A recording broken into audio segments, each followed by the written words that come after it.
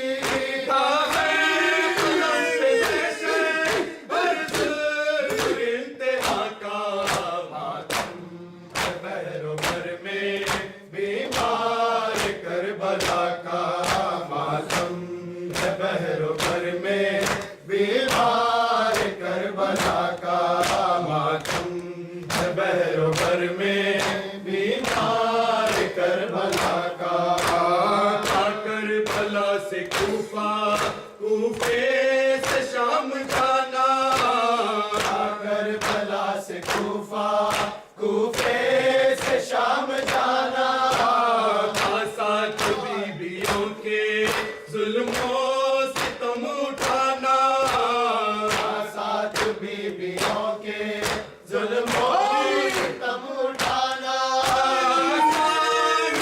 سفر یہ اسلام کی بقا کا ماتم ہے بحر و بر میں بیمار کربلا کا ماتم ہے بحر و بر میں بیمار کربلا کا ماتم ہے بحر و بر میں بیمار کربلا کا قیدی بنا تھا جس میں شبیر کا گھرانہ قیدی بنا تھا جس میں شبیر کا گھرانہ مشکل تھا سانس لینا ایسا تھا قید خانہ مشکل تھا سانس لینا ایسا تھا قید خانہ بھولے سے بھی نہیں تھا جس میں گزر ہوا کا ماتم ہے بحر و بر میں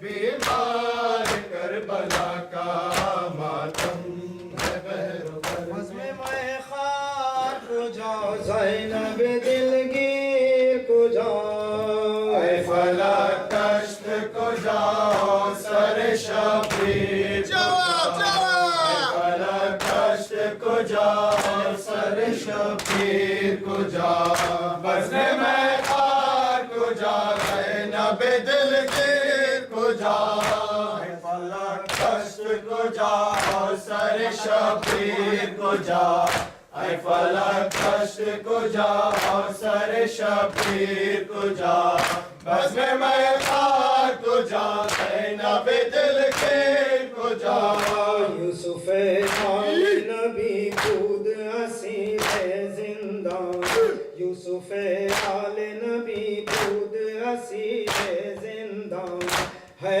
سجاد کو جا توخ گلو پیر کو جا اے فلک کشت کو جاؤ سر شبیر کو جاؤ اے فلک کشت کو جاؤ سر شبیر کو جاؤ بزم میں خار کو جا زینب دلگیر کو جا خوب سے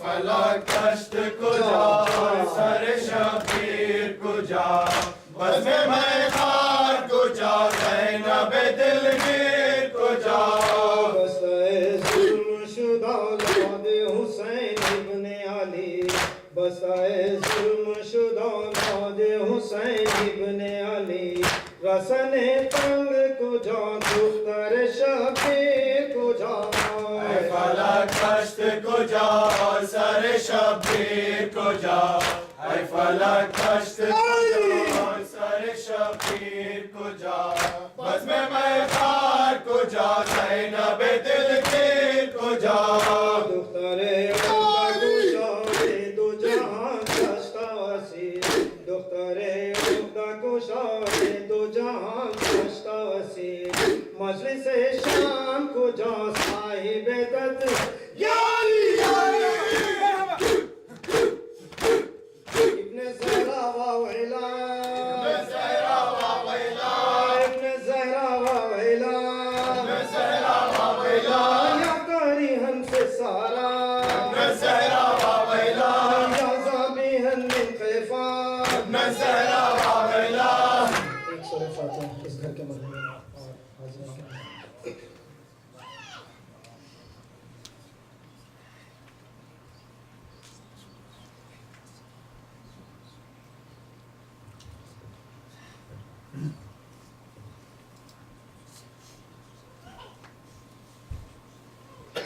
تھرسڈے سے مسلسل ماتموں کا سلسلہ ہے. پہلی مجلس اظہر علی صاحب بامقام فریمون بعد نماز ظہر کا وقت 12 بجے. وقت کی پابندی ملزم کر رہے ہیں. اور اس مجلس کے بعد مہدی گوہر صاحب اور فرائیڈے کے دن بعد نماز جمعہ جناب آفتاب نقوی صاحب سینو سے اور ہفتے کے دن سعید صاحب بعد نماز ظہر انشاءاللہ دیگر اعلانات وہیں پر کیے جائیں گے. شوف الحرم عطشان یا